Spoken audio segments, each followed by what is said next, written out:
ಭಗವದ್ಗೀತೆಯ ಮೊದಲನೇ ಚಾಪ್ಟರಲ್ಲಿ ಒಂದೆರಡು ಸೈಕಲಾಜಿಕಲ್ ಇಶ್ಯೂಸು ಅತಿ ಸುನ್ನಿತವಾಗಿರುವಂಥ ವಿಚಾರಗಳು ಮತ್ತು ಸೂಕ್ಷ್ಮವಾಗಿರುವಂಥ ವಿಚಾರಗಳು, ಸೆನ್ಸಿಟಿವ್ ಇಶ್ಯೂಸು ಜ್ಞಾಪಿಸ್ಕೋಬೇಕಾದ್ರೆ ನಮ್ಮ ಗಮನದಲ್ಲಿ ಇಟ್ಕೋಬೇಕಾಗಿರುವಂಥ ವಿಚಾರಗಳು. ಮೊದಲನೇದೇನು ಅಂತಂದರೆ ದಟ್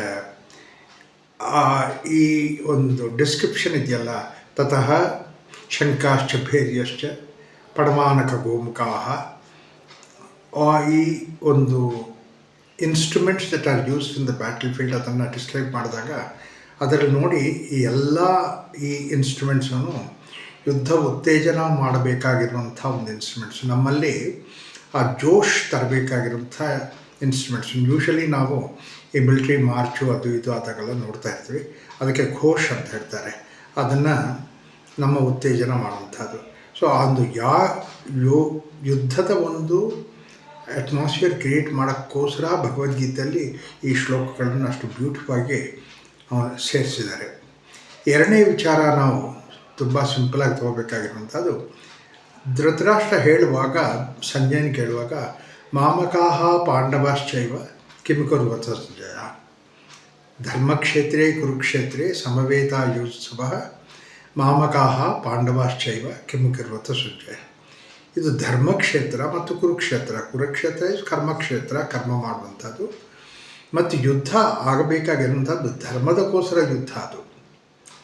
ಅದು ಮಾಮಕಾಹ ಪಾಂಡವಶ್ಚೈವ ಅಂತ ಹೇಳಿದಾಗ ಅಲ್ಲಿ ಧೃತರಾಷ್ಟ್ರ ನನ್ನ ಜನ ಮತ್ತು ಪಾಂಡವರು ಏನು ಮಾಡ್ತಾ ಇದ್ದಾರೆ ಅಂತ ಕೇಳ್ತಾನೆ. ಅಲ್ಲಿ ನೋಡಿ ಧೃತರಾಷ್ಟ್ರನ ದೃಷ್ಟಿಯಿಂದ ಆಗಲೇ ಪಾಂಡವರು ಬೇರೆ, ಕೌರವರು ಬೇರೆ, ಇವರು ನಮ್ಮ ಜನ, ಅವ್ರು ನಮ್ಮ ಜನ ಅಲ್ಲ, ಅವ್ರು ನಮಗೆ ವ್ಯತಿರೇಕರಾಗಿರುವಂಥದ್ದು ಅನ್ನೋ ವಿಚಾರ ಬಂತು. ಇದು ಎಷ್ಟು ಹಾಸ್ಯಾಸ್ಪದವಾಗಿದ್ದ ವಿಚಾರ. ಯಾಕೆಂತಂದರೆ ಧೃತರಾಷ್ಟ್ರ ಆಳ್ತಾ ಇರುವಂಥ ಸಾಮ್ರಾಜ್ಯ ಆ್ಯಕ್ಚುಲಿ ಇದು ಪಾಂಡುದು, ಧರ್ಮದ ಪ್ರಕಾರ ಪಾಂಡು ಸಾಮ್ರಾಜ್ಯ. ಆದರೆ ಮಕ್ಕಳು ಚಿಕ್ಕವರಾಗಿದ್ದರಿಂದ as a care taker Dhritarashtra ಇದ್ದಾನೆ. ಒಂದು ಸರ್ತಿ ಸಂಜೆ ಈ ವಿಚಾರವನ್ನು ತೊಗೊಂಬರ್ತಾನೆ ಧೃತರಾಷ್ಟ್ರನ ಹತ್ರ. ಏನು ಈ ಥರ ನೀವು ದಾಡ್ತಾ ಇದ್ದೀರಾ, ನಿಮ್ಮ ಜನ, ನಿಮ್ಮ ಮಕ್ಕಳು, ಅವ್ರದ್ದು ರಾಜ್ಯ, ಇದು ನಿಮ್ಗೆ ಅನ್ಯಾಯ ಆಯಿತು, ಇವ್ರು ಯಾವಾಗಲೂ ನನಗೆ ಅನ್ಯಾಯ ಆಯಿತು, ದೇವ್ರು ನನಗೆ ಅನ್ಯಾಯ ಮಾಡಿದ್ದಾನೆ ಅಂತ ಬಿಟ್ಟು ಹೇಳ್ತಾ ಇದ್ದಾಗ ಸಂಜೆ ಒಂದು ಸರ್ತಿ ಹೇಳ್ತಾನೆ, ನೀವು ಏನು ಅನ್ಯಾಯ ಆಗಿದೆಯಾ? ಯಾಕೆಂತಂದರೆ ಎಲ್ಲರೂ ನಿಮ್ಮನ್ನು ನಿಮ್ಮ ತಂದೆ ಥರ ನೋಡ್ಕೋತಾರೆ, ಪಾಂಡವರು ಅಷ್ಟೇ, ಕೌರವರು ಅಷ್ಟೇ. ಅಲ್ತೀರ ಇನ್ನೊಂದೇನು ಅಂತಂದರೆ ಎಲ್ಲರಿಗಿನ್ನ ಜಾಸ್ತಿ ಸಮಯ ನೀವೇ ಈ ಒಂದು ಸಿಂಹಾಸನ ಮೇಲೆ ಕೂತಿದ್ದೀರಾ, ರಾಜ್ಯ ಆಳ್ತಾ ಇದ್ದೀರಾ, ಎಲ್ಲರೂ ನಿಮ್ಮ ಪ್ರಕಾರ ನಡ್ಕೊಂಡು ಹೋಗ್ತಾ ಇದ್ದೀರಿ. ಮಕ್ಕಳೇ ಅಲ್ಲ, ನಿಮ್ಮ ತಂದೆ ಆಗಿರುವಂಥ, ತಾತ ಆಗಿರುವಂಥ, ಈವನ್ ಭೀಷ್ಮ ನಿಮ್ಮ ಕಡೆಯೇ ಲಾಯಲ್ಟಿಗಳಿದ್ದಾರೆ.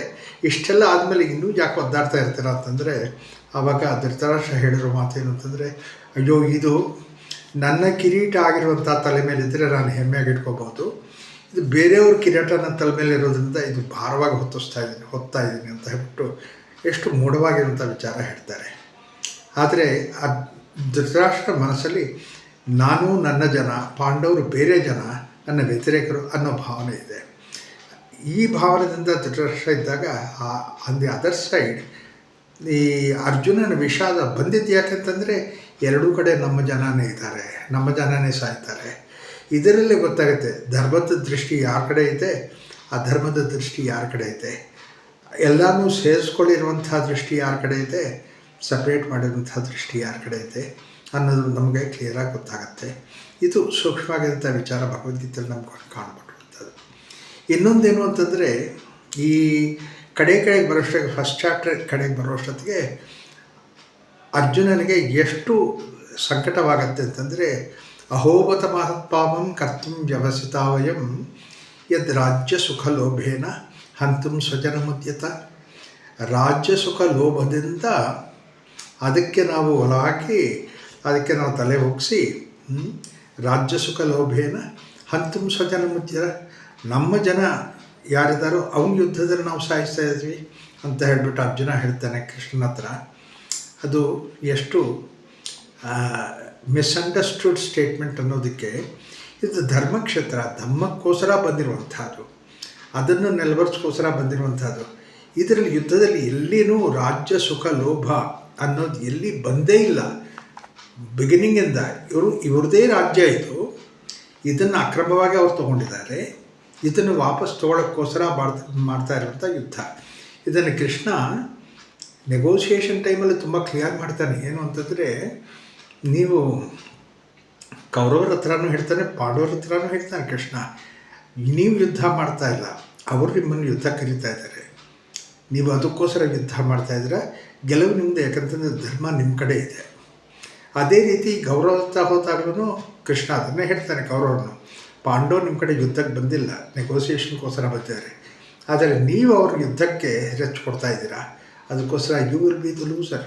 ಎರಡೂ ಕಡೆಯೂ ಆ ಥರ ಇರ್ತಾನೆ. ಇದು ಧರ್ಮಕ್ಕೋಸ್ಕರ ಆಗ್ತಾ ಇರುವಂಥ ಯುದ್ಧ ಅನ್ನೋ ವಿಚಾರ ಎಷ್ಟು ಕ್ಲಿಯರಾಗಿ ಹೇಳ್ತಾನೆ ಕೃಷ್ಣ. ಆದ್ರೂ ಇಷ್ಟೆಲ್ಲ ಇದ್ರೂ ಅರ್ಜುನ ಹೇಳೋದು, ಯದ್ ರಾಜ್ಯ ಸುಖ ಲೋಭೇನ ಹಂತಂ ಸ್ವಜನ ಮುದ್ಯತ. ರಾಜ್ಯ ಸುಖ ಲೋಭಕ್ಕೋಸ್ಕರ ನಾವು ಸ್ವಜನನ್ನು ಸಾಯಿಸ್ತಾ ಇರ್ತೀವಿ ಅನ್ನೋದು ಎಷ್ಟು ಹಾಸ್ಯಾಸ್ಪದವಾಗಿರುವಂಥ ಭಾಷೆ ವಿಚಾರ. ಅದಲ್ಲದಿರ ಇನ್ನೊಂದೇನು ಅಂತಂದರೆ,